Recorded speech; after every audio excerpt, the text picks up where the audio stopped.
Ladies and gentlemen, please welcome Executive Director of Automotive Advisory Services for IHS Markit, Michael Robinet. All right. Well, good afternoon, and thank you to Glenn and the MICHauto team for the invitation to come and speak to you today. I've got a very short, it's about as short as it gets, 15 minutes on what's going on around the world in terms of automotive.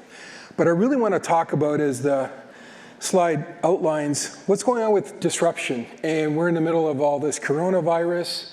That's obviously, hopefully, a very short-term disruption, but there are many, many other disruptors.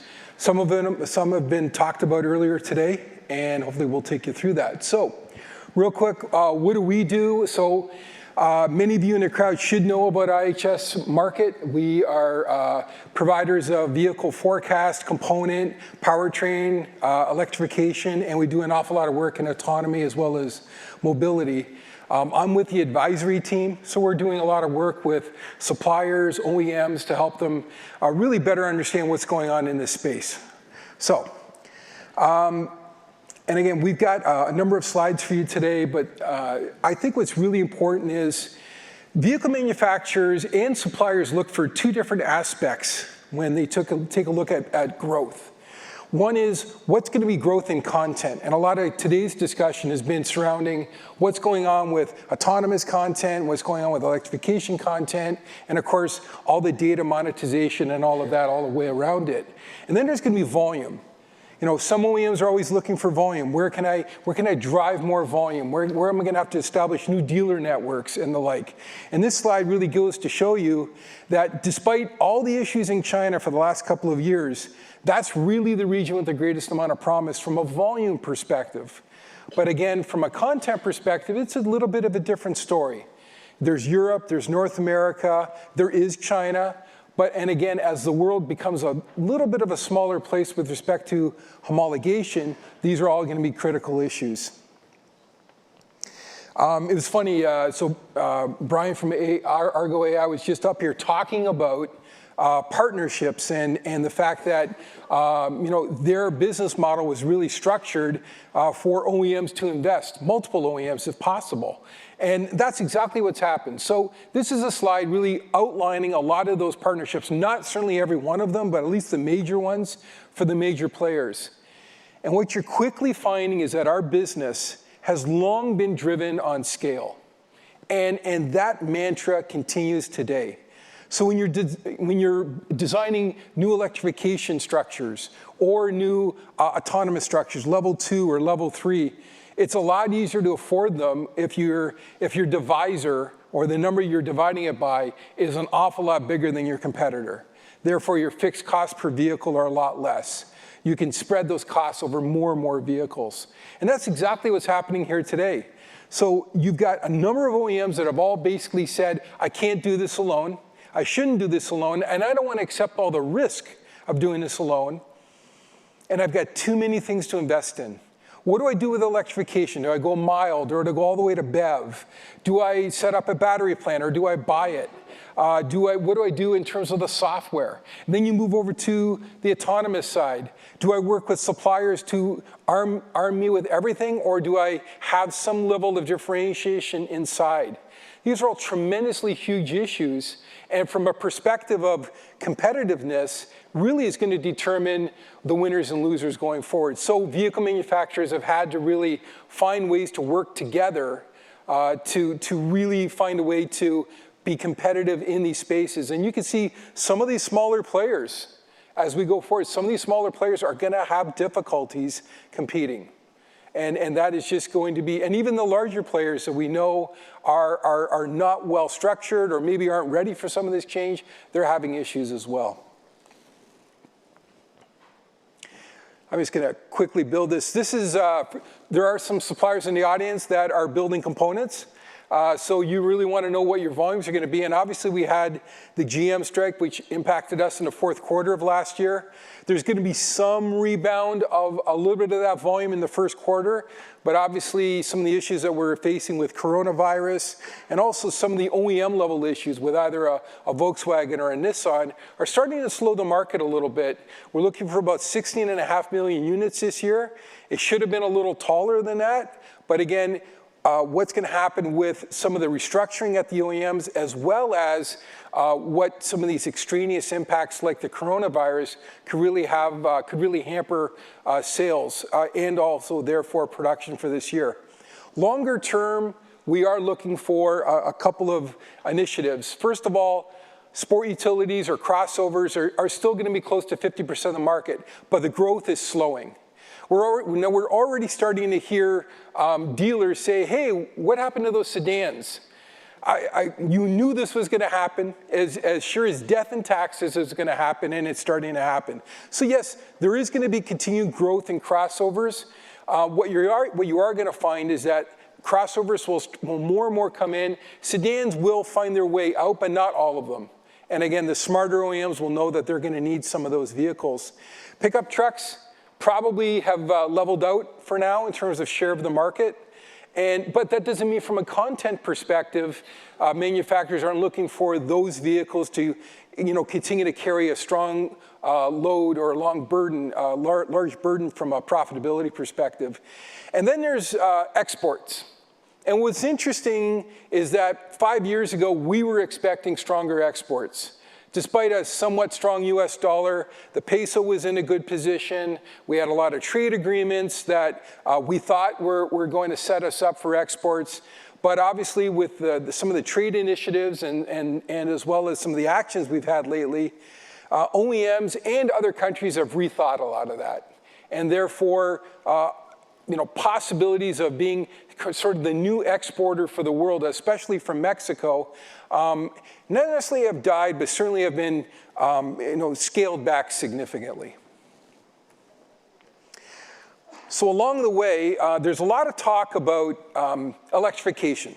And again, I think we all know this is a pretty astute audience, but electrification doesn't always mean all the way over to the BEV.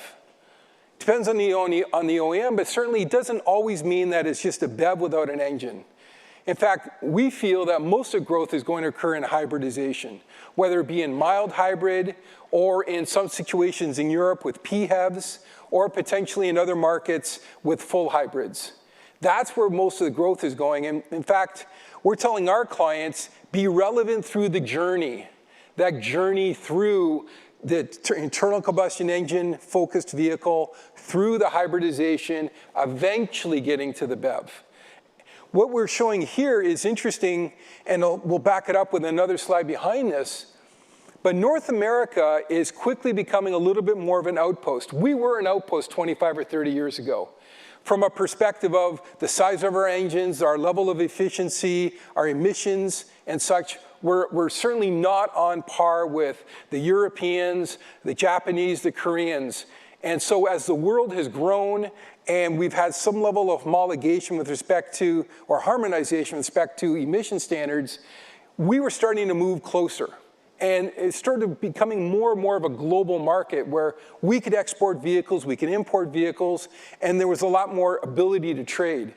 But again, what's happening is that certainly Europe and China are going their own way from an emissions perspective, and in North America, it's still to be determined, which is a huge issue for the vehicle manufacturers.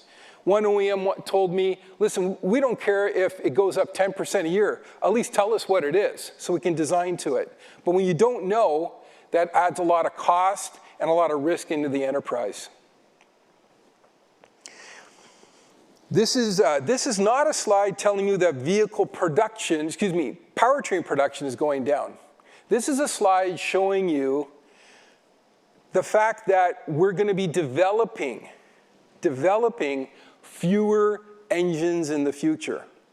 We're already hearing of vehicle manufacturers taking full teams and moving them over to electrification. In other words, we've got our engines. They're very good. We're going to take some level of mild hybrid and the like, and we're going to harness that electrification with those existing engines. And that's essentially what is happening virtually around the world with vehicle manufacturers. But if you're a powertrain supplier, you're looking at this and you're saying, well, that's a bit of a problem because I'm able to renew my margin every time I'm able to develop new technology and embed it into a new engine or a new transmission. But if they're not going to be reinvesting in those engines and transmissions like I thought, then my margins are going to slip And then let's say after 4 or 5 years, when I used to be able to pop it back up, I'm not able to do that like I could. And this is putting a lot of pressure, especially in the powertrain space going forward. And so that's certainly going to have some ramifications.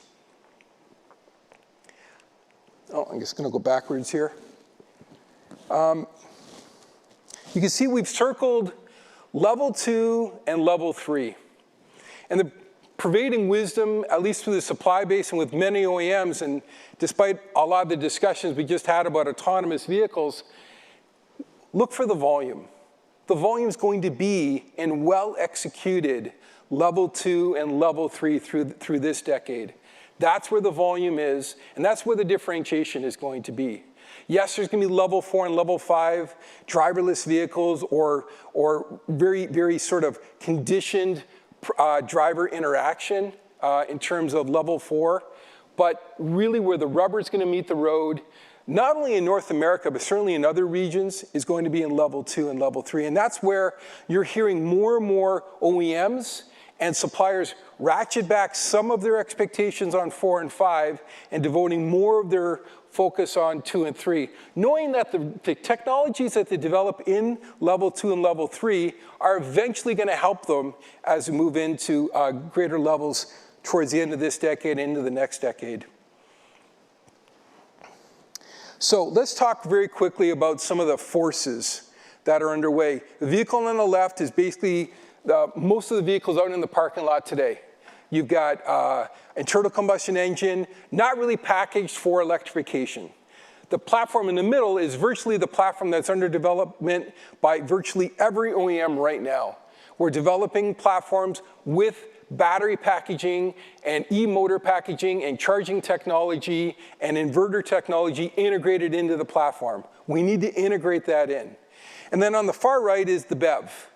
And as has been talked about, I think John mentioned it and others have mentioned it, it's a completely different build process, completely different interaction by the supply base. The value equation is completely different.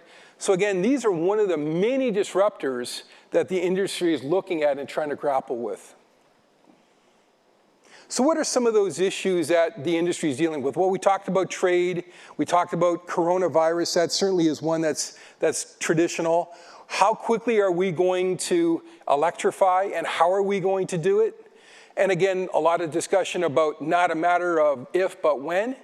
But certainly, even through that when, what is that timeline and what does it look like? And how much risk is going to be embedded in the enterprise? What's going to happen with emission standards? And how is that going to change choices that customers make with respect to their dollars? Because in the end, as was mentioned earlier, we could build a vehicle, but somehow we got to sell it, and hopefully for a profit.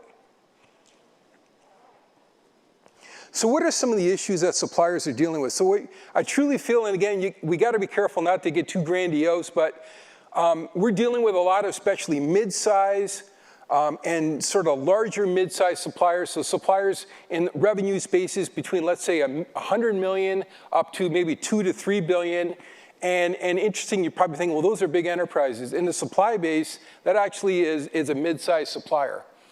And from our perspective, what's happening is that they don't know or they don't have a clear path of what their technology roadmap should look like. So it's not so much they're going out of business. It doesn't mean that they're going to completely restructure tomorrow, but they just don't know because of all the risk and the level of sort of unknowns in the industry, whether it be emission standards or acceptance of electrification, or even some of these short-term disruptions. So what are some of the issues? Well, trade and currency. We've just been through literally over 2 years of back and forth with China from a trade perspective. And so a lot of suppliers said, well, I'm not going to move any tooling. I'm not going to resource if I don't need to. But it looks like there's a 25% tariff on a good number of automotive components and systems that are in place right now, and we don't know when it's going to go away. So as the remit for those components come up, the cycle comes up, OEMs and suppliers are shifting sourcing, either to a Mexico or some other location where we're not having a trade dispute. So currency neutrality is really, really critical. How do you react to extraneous events? It's interesting. Suppliers, some are fast followers, some are slow followers. Some are leaders in terms of how do we react? Do we find new supply chains? Do we work with our employees to make sure that they're safe, but still we can get product out the door? And again, it's a lot of fine lines and how suppliers really react to that. Erratic launch volume. We've heard about a couple of launches by some OEMs in town that have not gone very well. Now you might say to yourself, well, why do suppliers care? Well, suppliers care because it's a 5-year program, and if you can't get up to full volume for the first 8 months, then you've lost all that volume and it will never come back, ever. And for some suppliers, that means that the program will be underwater through the entire life cycle of that program. So erratic launch volume and the inability to launch quickly is a major issue in the industry, not only for the OEM, but certainly for the supply base. So we talked a lot about some of the structural changes going on with electrification and autonomous, and there's some obvious ones. Oh, okay, fuel tanks aren't going to be needed with a BEV. But once you take that BEV and turn it into a fuel cell vehicle, presto, you need a fuel tank of some sort. So they're looking at hydrogen. They're looking at how do you harness some of those new materials and some of those new levels or new sources of energy. And certainly on the autonomous side, we're seeing a lot of sensor fusion, some new technologies coming out, but again, really focusing on level 2 and level 3. Talent is still a major issue. So we're dealing with suppliers that say, I'm used to the mechanical world, but now you're telling me I need to be in the mechatronic or the electronic world, and I don't have the right people. I don't have the right systems, processes, nor even certainly the right R&D to be able to harness that, and this is certainly a significant issue. Channel strategy. So as we go to a BEV, could a tier 1 be building that skateboard? And if the tier 1 builds that skateboard, if you were a tier 1 before, maybe you're now selling to this new tier 1. So your channel strategy, the way you go to market in terms of who you have to sell to and how your value equation is conveyed is critical going forward, absolutely critical. And then the last one is capital availability. You talk to bankers in town, they're starting to pull back a little bit. It's not saying the money's not available, but they're putting some asterisks on it. They're basically saying, I need to check, I need to go through a more thorough check process before I go and give away all this capital, because there's a lot of capital out there, and I think it's been well known in town, there's gonna be a lot of stranded capital in our industry. Suppliers just gotta make sure they're not holding the bag. So a very quick summary. We've had a great run up for the last decade, and the volumes are still quite strong. Despite the fact that a lot of people are saying, oh my gosh, the volumes are starting to really slip, it's all mix. Not all of it, but a good part of it is, depending on what your mix is. Is it the Detroit 3 versus the Germans versus the Asian manufacturers or some of these new players? Where are you? Where are you geographically? Where are you in the vehicle? Mix is going to be critically important going forward. So you see that global OEMs are really refocusing their efforts on using existing powertrains, harnessing new levels of electrification, and embedding certainly autonomous, and looking for where that data is going to have value in the future. So with that, I want to thank you for your time, and we look forward to a great conversation with John and Glenn.